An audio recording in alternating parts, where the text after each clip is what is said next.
We are here to talk about sex, and with that, midlife sex.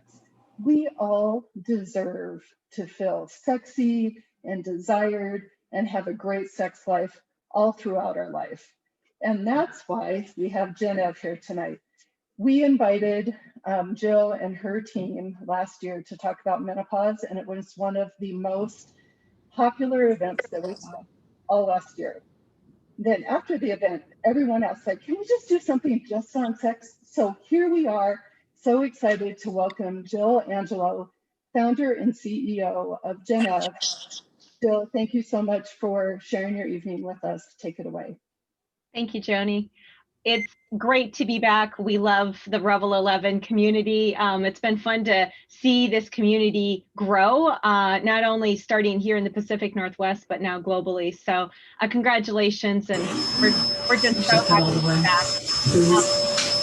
Hold on one second, Jill. There we go. We've got everyone muted. Yes, super reminder just to mute yourself as you come on board. We will be offering certainly time for Q&A, but first I'm going to kick off a little bit about me. I'm the co-founder and CEO of Gennev. Gennev, GENNEV.com, is a website for women in menopause. We're virtually an online clinic. We've got education, we've got over-the-counter products for symptom relief, like supplements and lubricants and hygiene products. And then we have a fantastic team of healthcare providers, all focused on really supporting women in menopause. We've got 25 gynecologists, as well as an incredible team of health coaches who are registered dietitians and exercise physiologists working with women during this time of life. Sex is a popular topic, and I am going to turn it over shortly to our team of experts that are going to take us through a fun conversation. But first, we always love to offer a little bit of a perk. I mentioned we've got products, lubricant being one of those. And if you signed up for tonight's session, you got a code for buy one, get one free of Gennev's personal lubricant. It's water-based. It's a fantastic lube, very natural, and one that we find good for most women, even if you have sensitivity. We've tried to keep as many ingredients out of this as possible to accommodate all body types. So if you love lube, and if you don't now, you're probably going to learn a lot about it from our providers as they take you through the conversation. Just to quickly introduce them, and then I'll turn it over to them. Dr. Rebecca Dunsmore-Sue, raise your hand. She's our Chief Medical Officer at Gennev. She's an OBGYN, an epidemiologist. She's a practicing clinician and is a director of menopause at Swedish Medical Center here in Seattle. Joining her tonight is Dr. Candice Nicole Hargons. Candice, do you want to raise your hand? Dr. Hargons, she's joining us from the Eastern time zone. So for those of you who are later in the evening, thank you. And thank you, Candice and Dr. Hargons, for being part of this. She's an award-winning assistant professor of counseling psychology at the University of Kentucky, where she studies sex, social justice, and leadership, all with a love ethic. She works in sex therapy and has an incredible background, and works with women and individuals around this topic every single day in her profession. So really glad to have you with us tonight, Dr. Hargons. And finally, Dr. Ashley Fuller. Dr. Fuller is practicing, raise your hand, obstetrics and gynecology at Swedish Medical as well, at Minor and James. And here in Seattle, she's been doing that for 9 years, but she has a real focus around sexual health and vulvovaginal diseases, as well as menopause. But again, gynecologist with a sex bent. And so with that, I will turn it over to Rebecca. She's going to lead us through the moderation. I will be watching the chat for questions. So as questions come up, know that I'm monitoring. And when we get to a point where we either take Q&A or you want to just be putting out questions as we go, I'll be logging those. So we make sure to make this interactive near kind of towards the second half of the time together. So Rebecca, over to you. Thanks, Jill. And thank you also to Dr. Hargons and Dr. Fuller, or Ashley and Candice as I know them. We'll move forward through the rest of this on a first name basis, just because that's how I'm going to think of these amazing professional women. And so it's what's going to come out of my mouth. I wanted to start off by just giving a little bit of basic menopause background. I know I'm sure many of you were at our initial session where we talked about menopause in all its glory.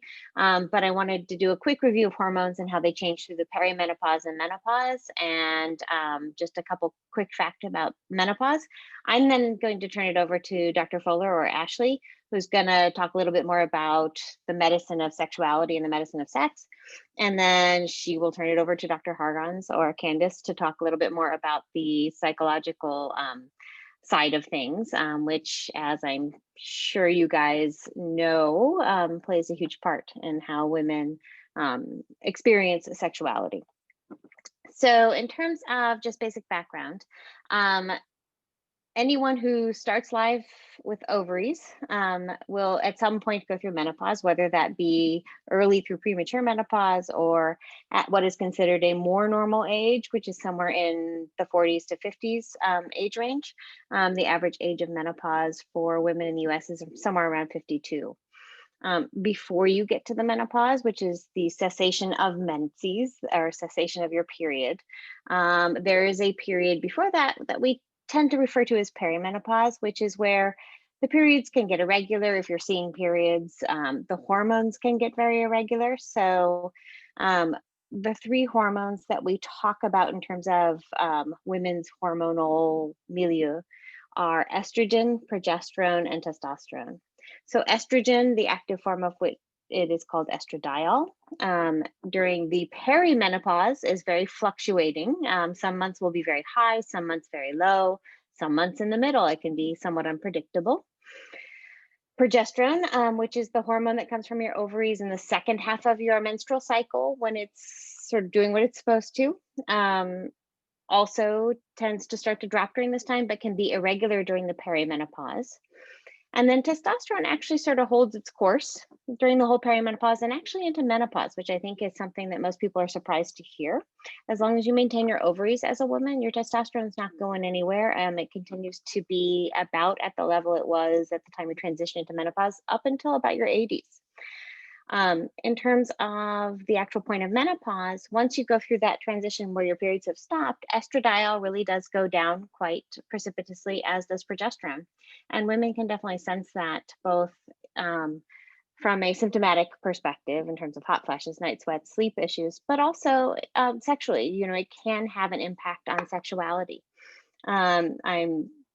Dr. Hargons will go into this much more. Some women during the perimenopause and menopause have a huge drop off in their libido. Some women actually gain libido. So it's not an all or nothing type of thing. What we do know from some background studies, there's one study that was done in Australia that looked at women and their sexuality through the transition to menopause. And they found that sexual dysfunction, and there are lots of different dysfunctions you can have sexually, whether it be orgasmic dysfunction or arousal disorders, things like that. They saw some sort of issue with sexuality in 42 to 88% of women as they went through the menopause. And this was associated with the drop in estrogen, not the drop in testosterone. Or not a testosterone drop, and testosterone wasn't really associated with that. The other thing we like to talk about is that estrogen really does impact your vaginal tissues. And so a lot of women suddenly discover either a decrease in lubrication, you can have painful sex, and sometimes it can be harder to arouse the tissues. And so definitely talking about how we manage those things, both with hormone that we can give or with other medications or interventions for women for whom hormone is not the right choice, is definitely part of what we will do tonight. I'm not going to go into it at length, but right now I really love to turn it over to Dr. Fuller.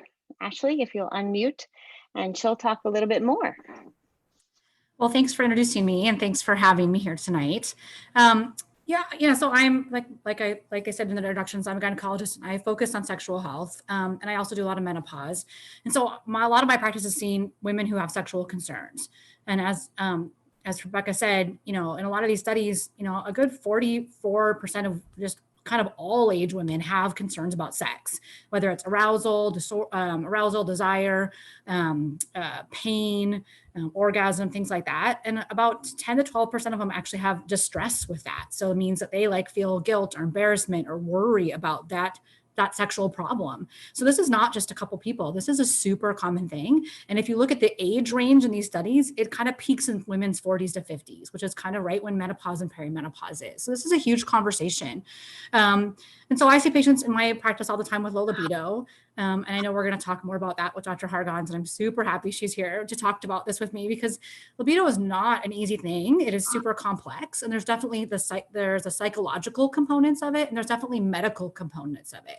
When I think about sexual problems, I always think too, there's often an overlap of sexual problems. It's not just usually just one. It can be, but sometimes a lot of what I see in my practice is women coming and telling me that they have problems with desire. And then when I really ask them questions about their sexual life, they actually have a lot of pain with sex. And so one of my focuses in my practice is sexual pain. And it's pretty, it would be surprising to me if someone had sexual pain and had a good libido, because no one wants to do something that is painful for them. So how do we fix that? So when we think about this in terms of menopause and hormones, as Rebecca was mentioning, is that, as we go through menopause and get the longer we're in menopause, the less, the longer you have no estrogen. And as she mentioned, estrogen is super important for those vaginal tissues. So I see a lot of patients that come to me and say, oh, they're like 58, 59. They kind of were having less and less penetrative sex with their partners. And now they can't have penetrative sex because they haven't done it in a year or two, and it's just too painful for them. And so, that those vaginal tissues need to be stretched, and they need to be lubricated. And sometimes vaginal estrogen is one of the best ways to do that. But there's also moisturizers and lubricants that are super helpful for that too. But that's a big part. Probably every day in my practice, I talk to women that are menopausal that are having pain with penetrative sex, and there are a lot of good options out there. But it's definitely important conversation to have. I also see patients that have, arousal disorders and orgasm disorders. Like I said, a lot of that there's a lot of overlap with a lot of other sexual disorders along with that. And then of course, like we're going to talk about with Dr. Hargon's libido. I think that I always tell patients that our libido is complex. We're women. It's not just an on and off switch. There's a lot of reasons why we have sex and a lot of reasons why we don't want to have sex. And I'm just super excited that she's here to talk with me, because I talk a lot about how sex therapy can help, but I'm definitely not a sex therapist. So I'm excited to hear what she has to say too.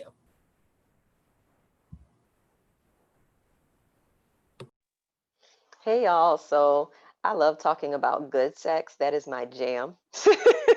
My name is Candice Hargons, and the reason that I got into it was because I was always precocious and interested in what sex means, how sex is, how to make it good. But some of the things that socialize us for sex end up being the things that psychologically present barriers. So yes, so when you think about the messages we get about gender and sex, those things get in the way sometimes. When you think about how porn socializes us to this fantastic idea of sex, this fantasy, not fantastic like the bomb, but like fantastical idea of sex, those things can get in the way. When you think about how certain religious traditions socialize you against sex, that can get in the way. And then there are a certain number of emotions that really can be barriers to having good sex. The type of sex that makes you recall it in the shower, the type of sex that makes you remember and put a smile on your face. So that's fatigue. That's a big one. When you are tired emotionally, not just physically tired, but emotionally tired, that wears you out, and it has an impact on your sex drive or your libido, your desire. Care or over responsibility. So not care like affection and love, but taking care of folks can really impact your sexual desire and your libido. Anger. So when you find yourself feeling irritable and annoyed easily and contemptuous, those emotions can really get in the way of your sexual desire. And fear. When you are afraid in a situation, when you don't feel welcome or belonged or accepted, that can really get in the way. So I work with women and men and trans folks around how we understand those emotions and those messages or that sexual socialization we got. One of the things I always ask people to think about when it comes to sexual desire is that it's not just this one way where someone touches you and you're on. Sexual desire can be responsive or spontaneous. Spontaneous desire comes and goes, it ebbs and flows. You'll see it at the beginning of a relationship. And sometimes, if you have trouble in a relationship and you overcome that trouble, you'll see it rise again. Responsive desire is the desire that needs to work a bit. It's the oven type of desire. Neither of them are right or wrong.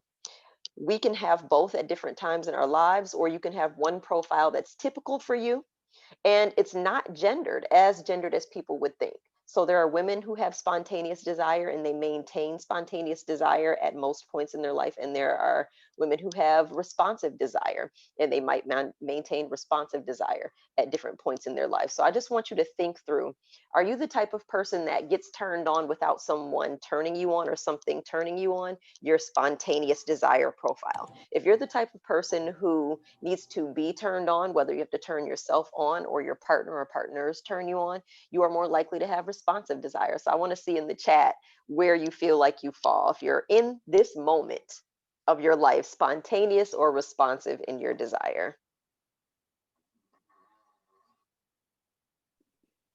Responsive, responsive. Can you be both? Absolutely. Responsive, responsive. Responsive. Yes, we've got a lot of responsives. Absolutely. See some boths in there too. You can absolutely be both. And you can be both. And it depends on who you're with or what you're doing. So one of the things that I talk to women about in particular is how to return to your desire, how to release all of those emotions that kind of back us up or get us in the way of the desire we want to have. Because if you're comfortable with your desire as it is, then that means communication about your desire with your partner or partners will help you get on the same page about the normalcy of your desire profile. But if you want more desire in your life, we can talk more about that. Yes, that is Emily Nagoski's profile of that brake and gas pedal. Love that book. So Come As You Are, that is one of my faves. And we'll talk more about resources after that. Thank you so much. Yes, we're going to give everybody a huge list of resources at the end of this. We sort of compiled a list of books and other things that you can look at in terms of desire. I'm going to throw a couple of questions at everybody to sort of start us off, but start putting questions in the chat that you specifically have and you want us to address. First question I'm going to throw at Ashley.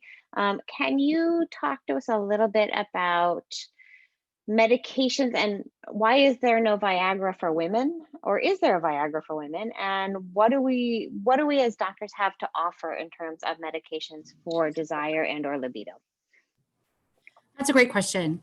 When I see patients in the office for low libido, I take a big step back and talk about the big picture. A lot of the things that Candice was just talking about, it's really multifactorial. And because our libido is so complex, I always say it has to do with how you feel about your body, how you feel about your day, how you feel about your relationship, how much sleep you got last night, like all these things. I don't think there's ever going to be this like pill that's going to just make you want to have sex. I talk a lot about I want to have sex, right? That's what patients want. And I don't think there's ever going to be just one magic pill for that. That being said, there are treatments out there. There are 2 medications that are FDA approved for the treatment of hypoactive sexual desire disorder or low libido in premenopausal women. There are no medications that are FDA approved for the treatment of postmenopausal women, although we use testosterone off-label because it was never FDA approved for postmenopausal women. You could also use these medications that are FDA approved off-label for postmenopausal women. But the 2 medications are Addy or flibanserin. So this has been FDA approved since about 2015. It was very exciting. It took a really long time for them to get it to market or get it FDA approved, even though Viagra got fast tracked back in the 90s.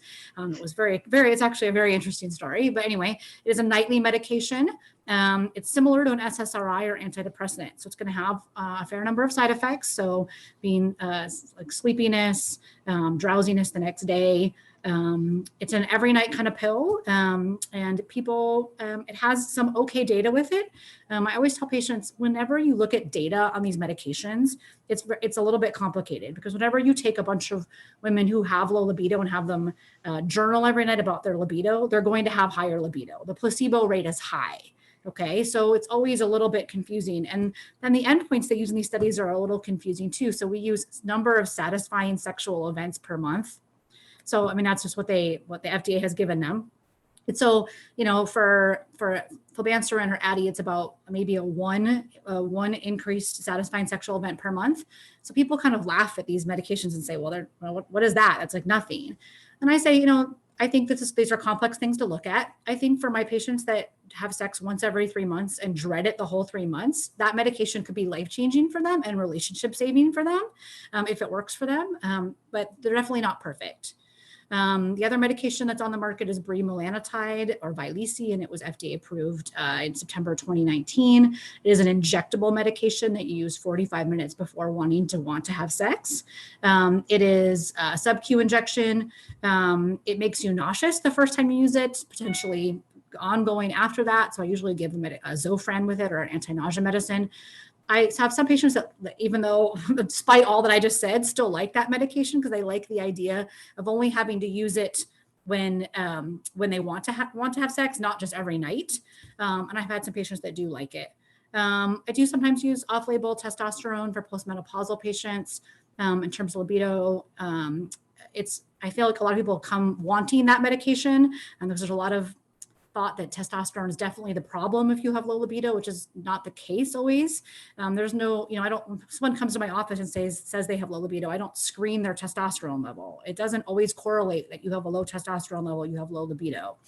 But there is good data to show that for short-term use in low levels, testosterone can be beneficial for postmenopausal women to help with desire. I do follow testosterone levels. I definitely want those levels to be normal female range testosterone levels. You may feel really good at low-level male hormones. It's not safe for you, and it's not what we're trying to do. But those are the medications that are out there. There are more in the works. But again, I think that they can be good for some patients. They definitely can have side effects and downfalls, but, I don't think they're ever going to be the whole story. But for some patients, I think they can be super beneficial. And we're getting lots of questions about the names of the medications. We'll put them in the chat. It's Addyi and Vyleesi are the brand names, but I'll have Dr. Fuller sort of type both names into the chat so you guys can look those up. And then we also have a question in the chat before I move on to Candice about estrogen. Can estrogen improve your libido? What do you think, Ashley? Sorry. Estrogen is definitely part of our libido. I think that without estrogen, it can affect your libido. So it makes sense that estrogen can improve your libido, but I don't think it's the whole story either. I think that you are more responsive when you have good vaginal lubrication and vaginal stretch, and that's part of what estrogen provides for you. I also think that it definitely is part of the equation. When we look at all the hormonal, biochemical things that affect arousal and desire, it is one of them, but it is not the whole story. But I do think that, the effects of low estrogen on the vagina definitely can affect libido, in the sense that it affects how much pain you have and how much pleasure you actually have with sex. That's a great answer. And that starts to address a question in the chat that asks about estrogen suppression for breast cancer treatment. We both of us see a lot of patients who are on treatment for breast cancer, and certainly there are a lot of things to unpack with breast cancer treatment that can impact libido, including self-image, and especially depending on what surgeries you've had, how you feel about your body and how it is now, loss of sensation. And then the suppression of estrogen can impact that as well.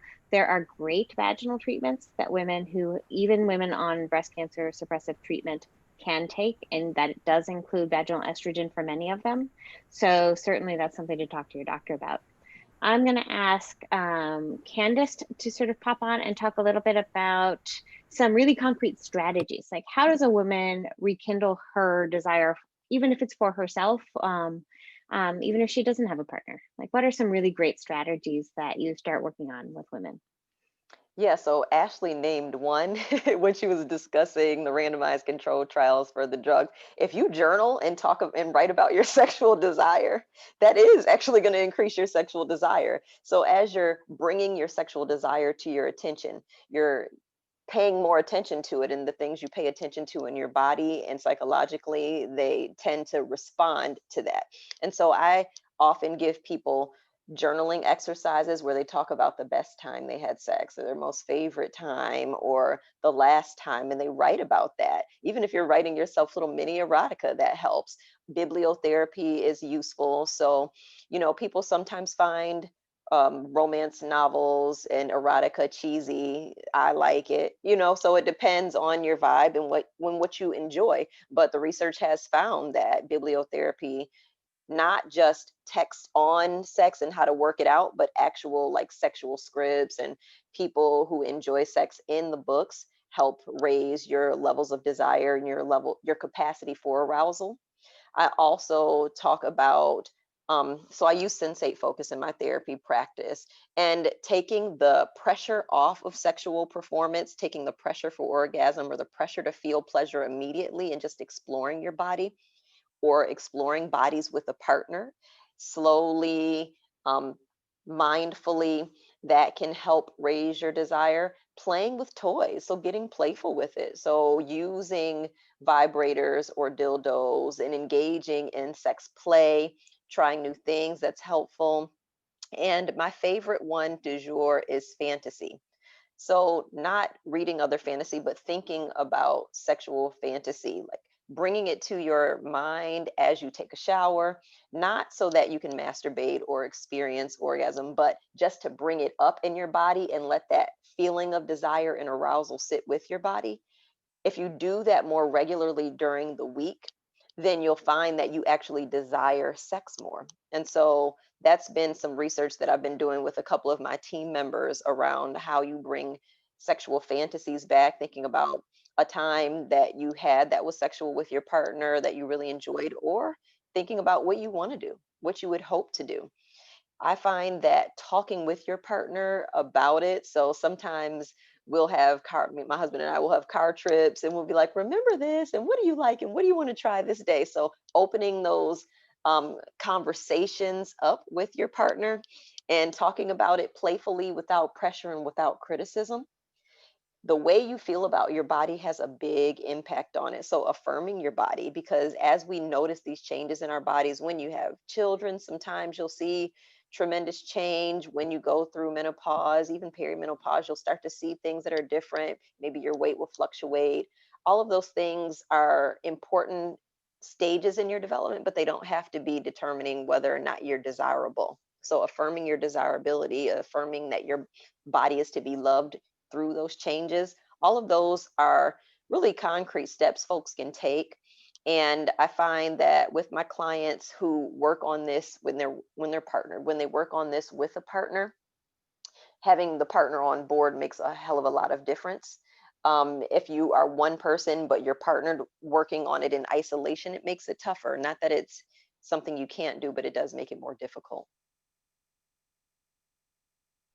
That's a really great point. And I think one thing that we were all really eager to bring up is that that partner does not have to be of the opposite gender. In fact, often women, women as they go through menopause may go through menopause with their partner, which can make this even more fun of a journey in terms of sexuality and how sexuality can change through that transition, that process. And it may be different for each of the partners in that case. And I A want to couple of, add that oh yes, please. women who are with women who love women tend to have orgasm more frequently in their sexual encounters when they choose to have sex and be with each other. And so just want to put a plug in for like, yes, this is not specifically for women who identify as straight. A couple of questions I'm going to throw into Ashley first. How do you know if you're pre or post menopause? Someone had a uterine ablation, doesn't have a clue where she stands.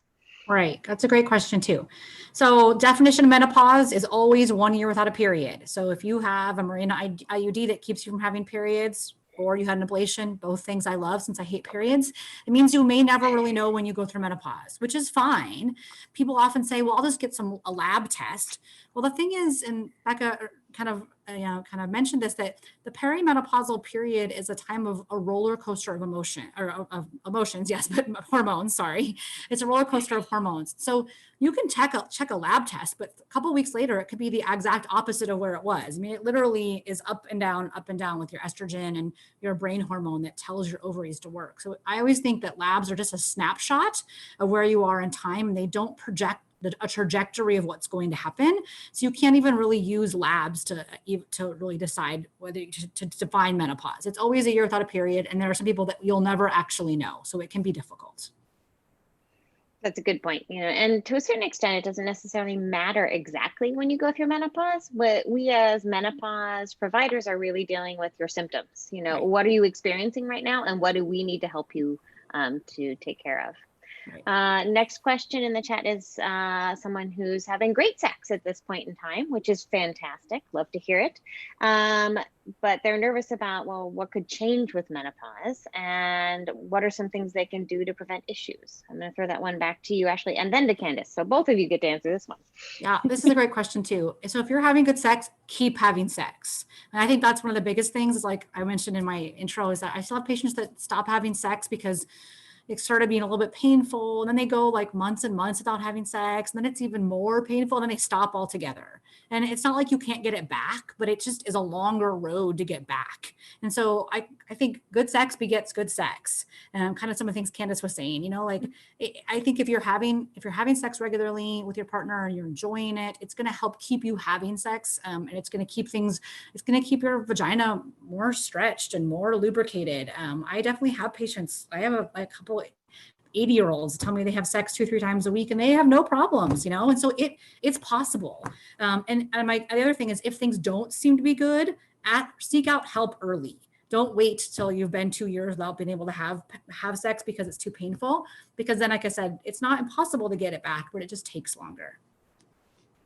And Candice, what thoughts do you have on that one? Oh, good. Yeah, I'd add, try not to feel ashamed if things changed. Sometimes things do change, and there's ebb and flow in relationships. There's ebb and flow in sexual desire, and people might go through periods of depression or anxiety and have some differences in how they experience themselves. And that's okay. And so just normalizing that if there are ebbs and flows, that nothing is inherently wrong with you or your partner, that maybe you get back to it. But I agree so wholeheartedly with Ashley around keep going if you're enjoying it, and talk about what you like about it. And if you need help, then feel free to reach out to someone and talk to your partner about what you'd like to see, what you hope for. So I give this exercise, it's called Yes, No, Maybe So. And as you find that you're maybe experiencing some shifts in your sex life, you might go and write down a yes. These are all the things I like about sex. These are the things I want to try. They are enthusiastic yes. And there's a no, like, oh, I'm tired of this. Never want to do it again. Or never tried it. Don't need to try it. Is not a go for me.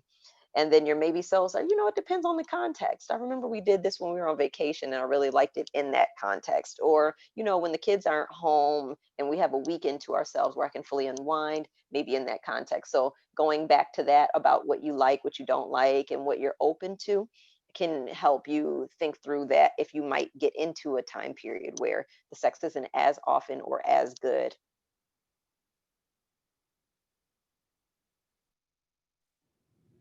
Becca, you're All muted. right. Yes, I'm coming back. Couple I'm going to throw at Candice again.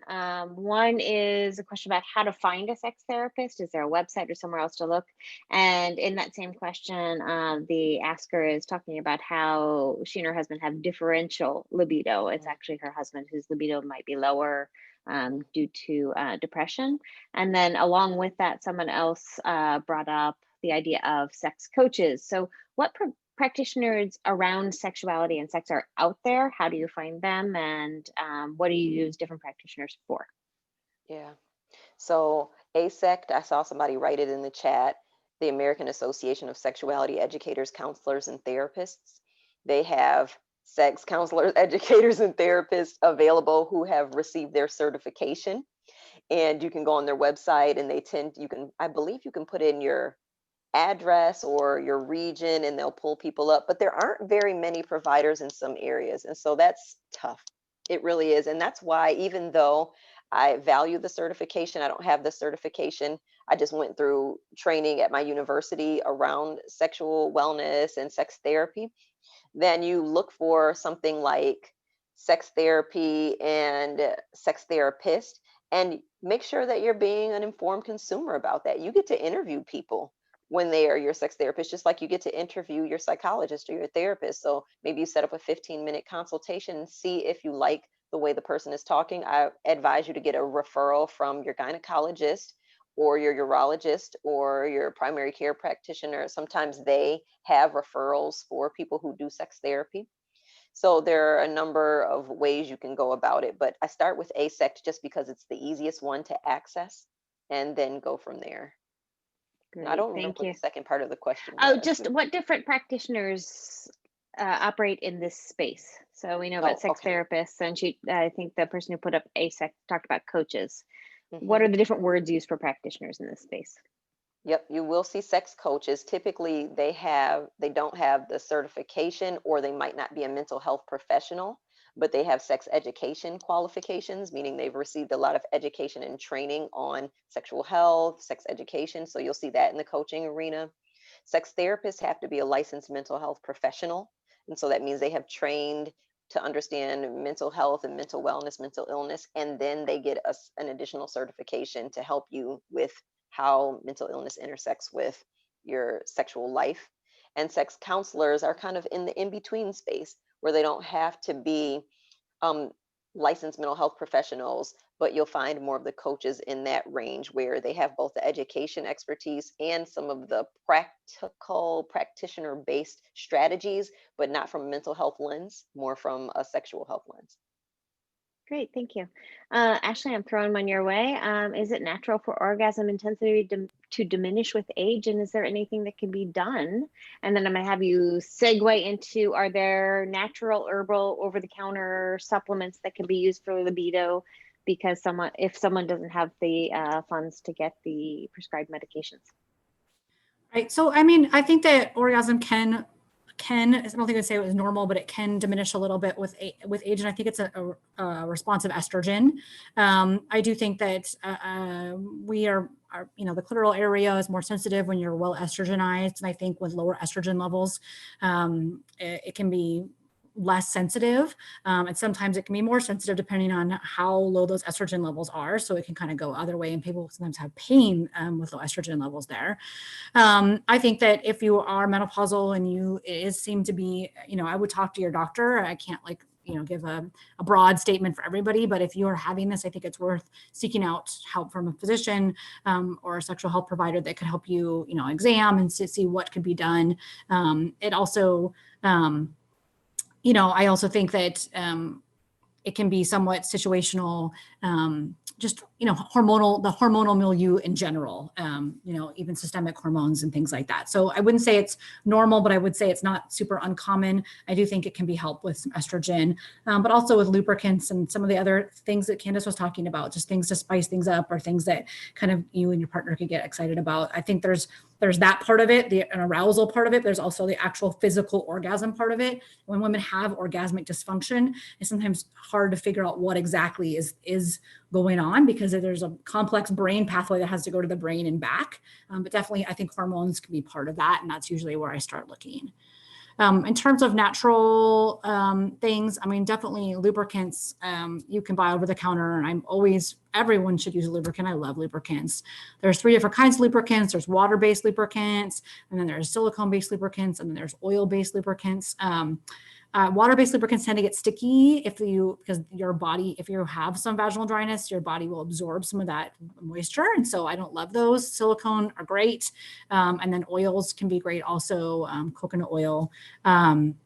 So those are great. There are moisturizers on the market too, which are great if you don't want to use a vaginal estrogen or don't really need one yet. Moisturizers are kind of like I think of it as like putting face moisture eyes are on at night. It's kind of the same type of medication or same product. It's hyaluronic acid.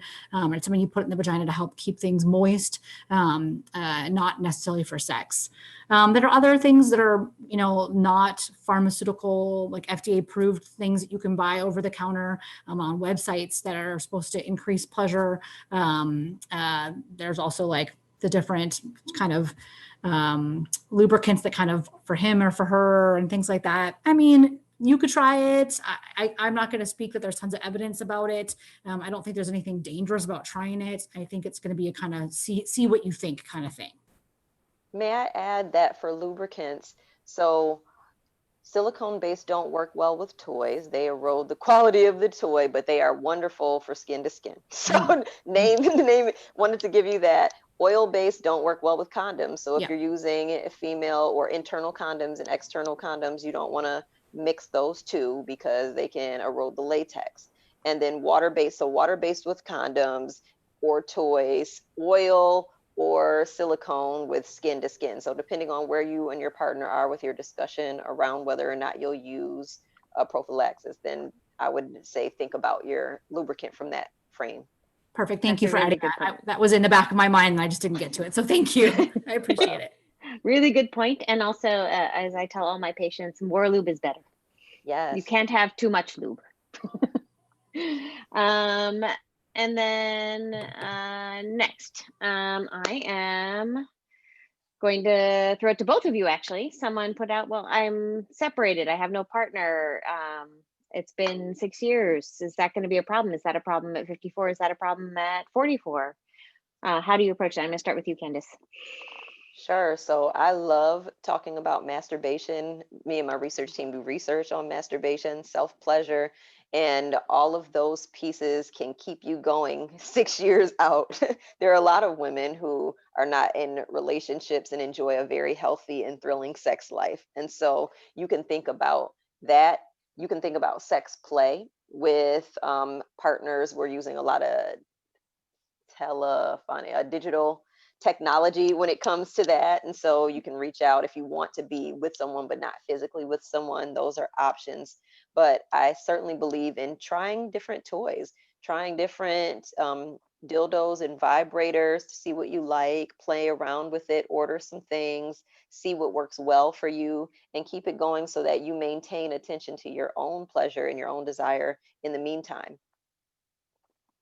That's great. I'm not sure Ashley has anything to add to that. One thing I will add is that if you are someone who's not in a partnered sexual relationship and you're in menopause, and one of the things that's important to you in your sexual activity with a partner is penetrative sex, then potentially making sure that you're using a vibrator or something to have penetrative, some penetration, I think will help keep that tissue kind of more stretchy, I just think the longer you go with no penetration, the more painful it can be when you're in menopause. So I do have some patients that are like, I am motivated. When I meet the right person, I want to be able to have sex. I don't want to have to like meet somebody and then have it be painful. And so what do I need to do? And so we talk about, the same things we've already kind of talked about, but, moisturizers or lubricants, and then penetration on a fairly regular basis, by yourself with a vibrator or dildo, something like that.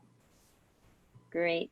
I'm going to tackle the next one because I think we at Gennev have more experience with sort of the natural and naturopathic type remedies. Someone's asking about natural or homeopathic remedies for libido and lubrication.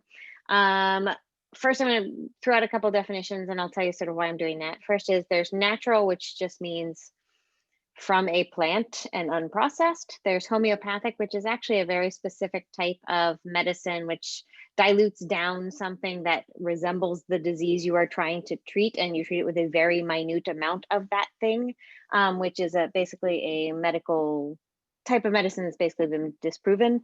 And we're not going to talk about that tonight, also just because I don't think that it has much to add in this arena. Then there are, say, herbal medications, or what we would consider sort of naturopathic medications. And I don't think we have a whole lot in terms of data in this arena. And that's, it's what we struggle with as medical providers is that, I like to be able to tell my patients, I know this might work for you because I've seen them study it, and they studied it in this blinded way, and women got better even if they didn't know that they weren't getting a placebo. a lot of the natural remedies just haven't been studied in that way. So can I tell you things will definitely work? No, I can't. One of the things that's been better studied than most is acupuncture for menopausal symptoms as well as other things. So certainly I think there's very limited harm from acupuncture. It may or may not help. I think in some of the studies they've shown that it either works or it doesn't. It's not like you get 20% better. You either get benefit or you don't get benefit. And so the studies actually end up somewhere in the middle a lot of the times, but that's sort of why it's very much dichotomous. And then in terms of lubrication, we mentioned a few of them. Coconut oil. Moisturizing the vagina regularly helps with lubrication. So you can moisturize with something like a coconut oil. You can use one of the over-the-counter moisturizers that has hyaluronic acid, which I recommend to women who are really struggling with moisture because it tends to do that deeper moisturization, much like you would put it on your face, as Ashley said. And then someone mentioned in their question, regular weightlifting. What I tell women is if you feel good about yourself, you're going to feel sexy. And so regular weightlifting may quite simply just make you feel healthy and good and sexy. And Ashley made the point about getting sleep, and I just want to double nod on that one. The things you were getting sleep is such a big, I start with sleep. I start with how well have you been sleeping? And that for a lot of people is just, you just don't have the energy, the resource to pull on your sexual desire or to even be able to become aroused because you're just so tired. So just naming those things that are healthy for you to do anyway, like you said, Rebecca, just eating well, getting exercise, sleeping, those pieces really make a difference. Absolutely. There's a question, Ashley, about how do you get back to sex once you've been gone months without sex?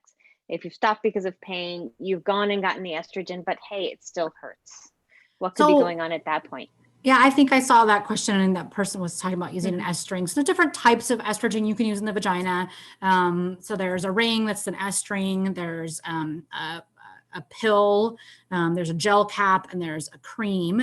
And what I find is that most women, and this is definitely not all, but most women who have pain with sex after menopause have more pain at the opening of the vagina, not at the top of the vagina. That's the area that gets tighter and feels more stretched and kind of tender during penetrative sex. And so I personally think that like the S-string and some of those, like the cream that you put all at the top of the vagina is not quite as helpful as putting something where it actually hurts. And so the S-string is not one of my favorite options, although it definitely can be beneficial. It doesn't really get the estrogen where I think it really needs to be. And so I often use the cream and have patients put some at the top and some at the opening, rub it in, or the gel cap is great because it kind of gets everywhere and it's mixed with an oil. So I definitely think where you put the estrogen makes a difference and what route, what method or mode of delivery you use.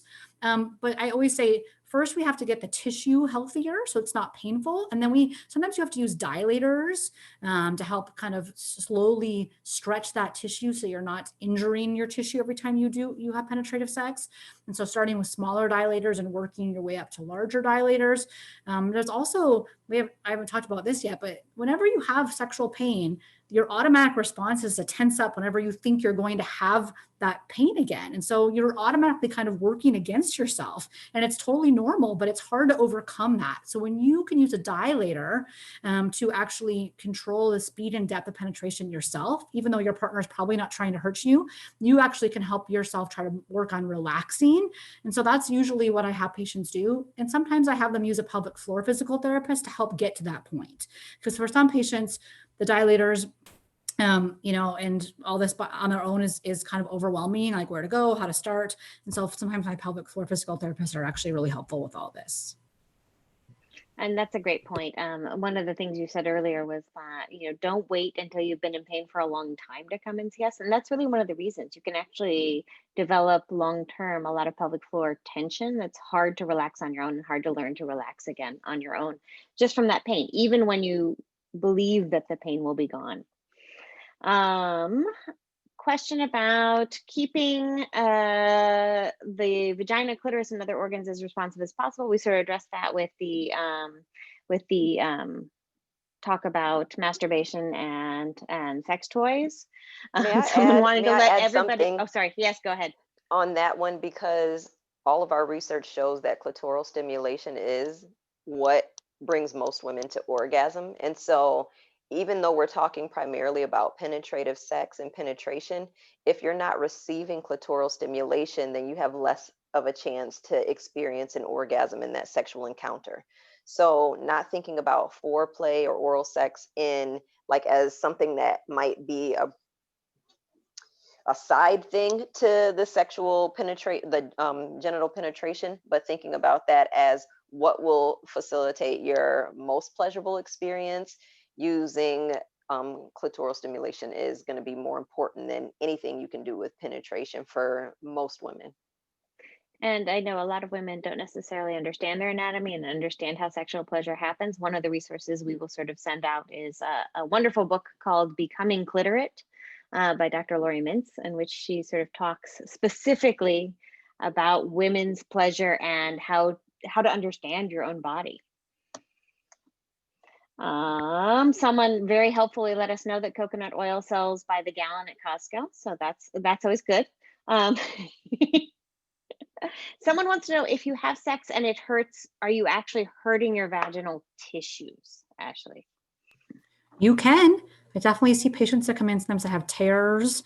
It's nothing permanent. The vagina is a very healing organ.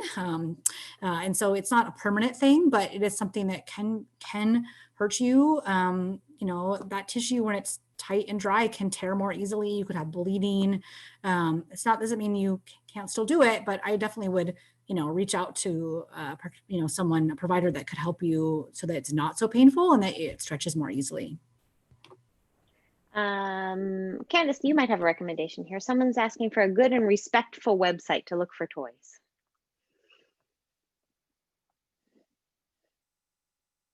I think it depends on what your idea of good and respectful is. And I might not be your girl for what respectability looks like. I don't mind. I like Bedroom Candy by Candy Burris. I like Adam and Eve. So those are the two that I most often. Bedroom Candy is a Black-owned sex toy company, and Adam and Eve is more general. So those are the two I go to. But I'd have to know what you mean by respectable to know exactly what that level is. Two others that I often point patients at. One is called Babeland. So it's a sex toy company out here in Seattle that's run by women. And then, which has a lot of great information as well and interesting content, and is very inclusive in terms of different sexual partnerings. And then there's a clitoral stimulator made by a company called Lilo, which is Lelo. The Lilo Sona is a great deep clitoral stimulator. I often recommend in menopause because it sends sound waves deep into the clitoral body, so the external tissue is less important in that sense. But they also make a bunch of other toys as well, including penetrative toys. And it's a Swedish company. It's beautiful. The website's lovely and very high end. So highly recommend that one. Let's see. Sorry, I'm going back to the questions again. Let's see. Someone else mentions again, exercise is a great libido and function booster. That's absolutely true, both because you feel good about yourself, but also that you sleep well. So all these things are intertwined. Someone asked for the name of the Swedish company again. It's Lelo, Lelo. I had a question about I had a question about the oil, and was it going to produce an infection in the vagina? Ooh. So just wanted to check in with you. That's a great question. Ashley, you want to start in on that one? Yeah, there's some data that coconut oil could put you at higher risk for yeast infections. I don't see that a lot, but it definitely could be the case. I always say everyone's a little bit different with all these kind of things. So I think that the coconut oil is one of my favorite options, but definitely it's not for everybody.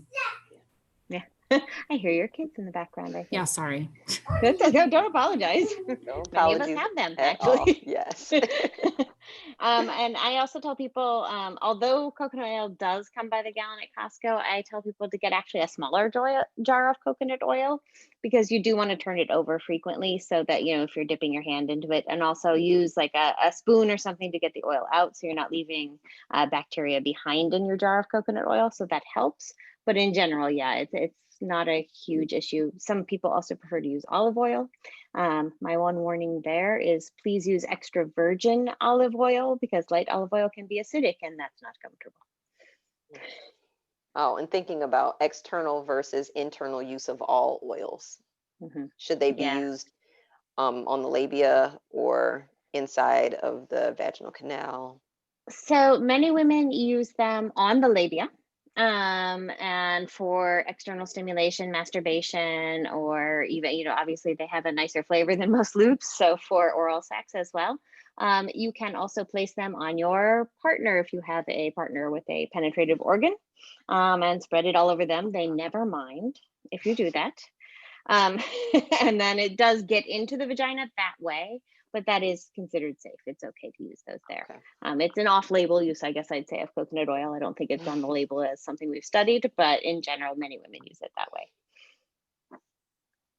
All right, let's see. We're almost at the end. It is 6:28. So I want to give both Ashley, Dr. Fuller, and you, Dr. Hargons, Candice, a chance to just wrap up a little bit and say sort of one sort of concluding thought. And then I'll stay on a little bit longer to answer any final questions and to try to get those resources out to everybody. But why don't we start with you, Candice, since you went second the first time. Sure. So I'd say let your definition of good sex be your definition of good sex. Because when you put the pressure on you to have sex in a specific way that you see in movies or media, or that other people think sex should be had, a lot of times that can be a barrier to you enjoying it, just to be enjoying it. That means it doesn't always have to result in an orgasm, but it can. That means that it doesn't always have to be with someone of a different gender, but it can. That means that it doesn't always have to be with penetration, but it can. There are so many different ways. I like to invite people to look into all of the kinks and BDSM and things that might please them, and find the way that becomes your good sex and go with that. That's a great wrap up. Ashley, any last thoughts? I think that's great. And I would just say if something's not going well, you know, if hormonal changes in perimenopause or menopause, you are feeling like it's affecting your arousal, your orgasm, if you're having sexual pain, please reach out. You know, I do a ton of this, and I do this because I love doing it, but also because I felt like, you know, I saw this as such a major concern for patients. And honestly, we didn't learn a lot about this in residency. This is something I kind of took on after residency and more recently. And so definitely you may go to your regular OBGYN or your regular family practice doctor, and they may not know a ton about what to do. I admit that I'm not, like I said, I'm not making fun of them. 3 years ago, I wouldn't have known exactly what to tell you to do either. So, but there definitely are resources out there and ways to find practitioners that do more of this. But I guess I would just say ask for help instead of waiting, because there are definitely things that can make things better and on all sexual dysfunctions. Those are great concluding thoughts as well. And I would just want to say a huge thank you to both of you. I think your expertise has made this a really valuable session. And I'm sure everyone in the session would say that as well. If you guys want to go ahead and log off, I know you, Candice, have to relax and end your day. And I think Dr. Ashley, you have a couple of kids looking for you. So it's been wonderful talking with you, and thank you. I will stay on for anyone who wants to stay on. I just want to thank you on behalf of Rebel 11 so much, Dr. Ashley and Dr. Candice and Dr. Rebecca, for joining us tonight.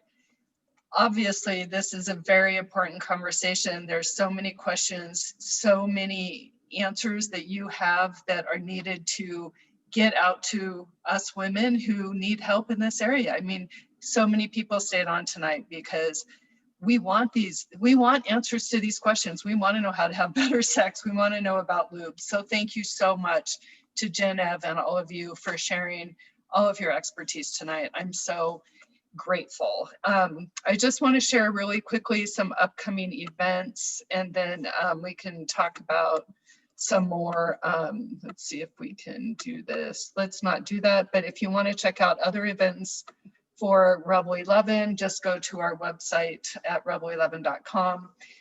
As I mentioned, or as Dr. Rebecca mentioned, we'll stay here for a few minutes to answer some more questions. So thank you again, Dr. Candice, Dr. Ashley, and Jill. Thank you so much from Gennev. Thank you And we'll so much have for some having me. additional information being sent to you out to you tomorrow. Yes, and I will compile for everybody and a wonderful list of references. Actually, Ashley and Candice and I met last week and sort of went through, well, what are all the books we like? What are some of the websites we like? Things like that. And so I'll get that out to everybody because I think more is better. You know, they're great places to ask questions. Right. You know, as many of you know, I work with Gennev, who's sort of helped to arrange this tonight. And Gennev is an online website. It's a clinic for women in midlife and menopause. So if you're struggling to find a practitioner local to you who knows about this stuff, please come to us. We have tons of informational Absolutely. pieces on it. We have providers who understand this. We have providers in all 50 states. And Gennev is all about menopause. You've got to go to Mhm. the experts. So go to Gennev. They're such an excellent resource. And then someone had asked a question about the lube itself. I didn't answer it in the larger session, but in terms of the base, the lube that Gennev makes is a water base. And that's because a lot of women asked us to produce a water-based lube for reasons of, they were concerned about sensitivity and silicone. What I tell patients is if a water-based lube works for you, great, it works for you, but it can get sticky, as Dr. Fuller said, in which case, if you're having that struggle, then you should move on to other types of lube, obviously with the cautions that Candice brought up. Does anyone have any other questions that they need from me? Oh, someone asked for the spelling of Gennev, so we'll put the website in the chat. Yeah, GENNEV.com, Gennev. And again, we'll be sending this out, a packet to you tomorrow with resources. And also this has been recorded and will be on the rebel11.com website as of noon tomorrow. So under past events. Yeah, and I'll try to include books that I think are great and exploratory books, things to read, websites that I think can be really helpful, both from sex therapy perspective, menopause perspective, things like that, and also sex toy resources. Because that would be great. And then we'll also have the information about the buy one, get one from Gennev and their excellent offer for tonight. So with that, unless anybody else has questions, I think we can sign off and say have a lovely Monday evening. Thank you so much for joining us tonight. Bye, everyone. Bye-bye. Thank you.